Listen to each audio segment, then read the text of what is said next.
So, eto na nga yung ginawa nating ice cream bestie. Dahil sobrang mainit ang panahon. Ang flavor nito guys is mango, marshmallow, at ano tawag doon? Oreo. Ayan. So, titikman na natin. Eto yan. Pak. For the busy ang person natin. Dami kong content na pinagagawa at ito pa yung DIY natin. So, tikman na natin. So, eto na nga yan. Titikman na natin yung ice cream natin. Ayan na. Actually guys, hindi ako mahilig sa marshmallow na ice cream. Hindi ako mahilig sa ice cream na may marshmallow. Pero yung anak ko kasi, favorite ng anak kong bunso, yung marshmallow. Kaya, lagyan natin. Ewan ko, favorite niya yung marshmallow tsaka Oreo. Ako, favorite ko yung mangga. Kaya, pinaghalo ko na yung favorite namin dalawa.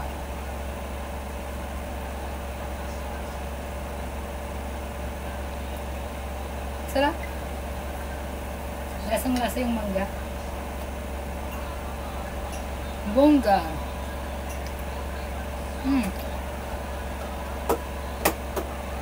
Minsan talaga, mas masarap yung gawa natin. Eto na nga yun, titikman na natin yung DIY ice cream natin. DIY, pati ice cream DIY na. So, ito yun. Sige, tikman na natin, guys. Ina, anong sa'yo mo? Ano pa? Lahat ng ice cream masarap. Ano masasabi mo? Yung first ice cream na binibili natin. Ngayon lang tayo mga katiglim ng ice cream na may mango, may Oreo, pinaghalo na lahat ng flavor, scramble. Ano? Ano nga? Wala naman itong ano mag-review. Ikaw, Michael, ano? Pasarap. Michael? Wala ka effort. Ako nag-effort akong gumawa nito. Oh! This mango is originated by Manila. Yan. Ang ingredients nito, anong ingredients nito, ma? Cream sada. Cream and sada. Oh, tapos ano pa? Mango, Oreo, and marshmallow. Yan, sarami ng ingredients. Ang sarap niya, guys. I-try ninyo. Actually, nung ginagawa ko siya, parang iba yung paningin ko. Para kayong kumakain ng ng Graham. Ano, Anton? Anong masasabi mo sa gawa ni Mama? Masarap siya, tsaka mas manumi yung lasa ng cream. Perfect! Dahil ito guys is purong pagmamahal ng ina. Purong talaga to. Dahil si Michael, ang pinapagawa ko nito, tinakaasan ako. Ayan. So, ito talaga pag nagkikribo ko, gusto ko talaga. Ito talaga na-miss ko bilang humbis nanay, guys. Hindi ka maging zombie nanay. Ito talaga na-miss ko yung pagluluto, guys. Yung mga, na-miss ko tuloy ng mga, yung mga cookies na. Kaya gusto ko na naman mga cookies, lasagna. Ang sarap. Kaya hindi siya masyadong matamis. Ay, hindi siya masyadong matamis. Pero masarap talaga, lasang-lasa mo yung cream. Walang halong tubig. Yun lang talaga, cream densada lang talaga ang ko guys. Angel. Basta Angel, mura, hindi butas ang bulsa. Kaya ano pang hinihintay nyo? Yung costing natin. Kala mo sponsor rin. Hindi sponsor. Hindi sponsor. Ay, Becky naman. Baka mag-sponsor yung mga gatas dyan. Ayan.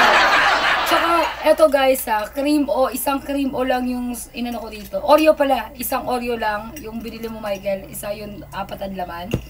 Tapos, Oreo, isang ganun lang ha. Tapos, mangga. Actually, yung mangga ko, kinodkod ko na lang. So, hindi pa buo yung isang buong mangga yon. Tapos, sige, palagay na natin 20 pesos mangga. Magkano yung Oreo? 10. Tapos, 10. O, 10. 10 plus 2. Ang hirap. Masahan nyo lang ako sa paggawa ng diesel. Pero sama talaga.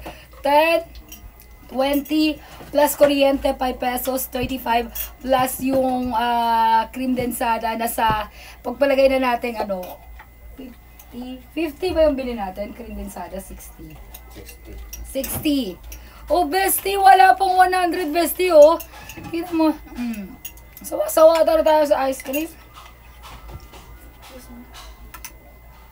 Kaya ako gumawa dito kasi gusto ko kasi na-miss ko na yung mga Coke float, mga float, mga ganun.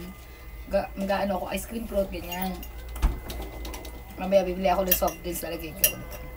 Bye guys!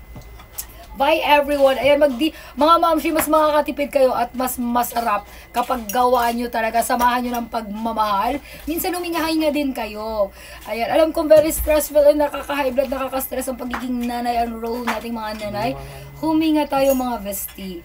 Ayan, eto, maging natin, stress reliever natin yung paggawa ng mga sweet. Sweet like us. Lalo mga nanay, sweet talaga yan. Okay? Ayan, don't forget to follow and subscribe!